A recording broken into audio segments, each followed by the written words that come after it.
जहलम पाकिस्तान का 48वां बड़ा शहर है, जिसकी आबादी 12 लाख से जायद और शरह ख्वानदगी 78% है। यहाँ एक जमाने में मईशत का पहिया दौड़ता था, लेकिन अब ठप हो गया। बिजली की बदतरीन लोड शेडिंग, गैस की किल्लत और खाम माल की अदम दस्तियाबी ने कई कारखानों को ताले लगवा दिए हैं।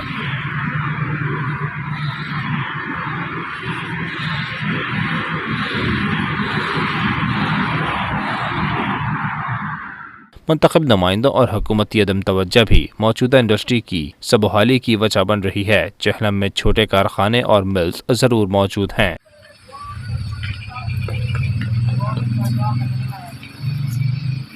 जबकि स्मॉल इंडस्ट्री स्टेट में सहूलियात न होने के बराबर हैं। माजी में लोग रोजगार की तलाश में जहलम का रुख करते थे, लेकिन यहाँ के रहने वाले भी बेरोजगारी का सामना कर रहे हैं। बड़ी इंडस्ट्रीज और कारखानों की इमारतें कंट्राट का मंजर पेश कर रही हैं।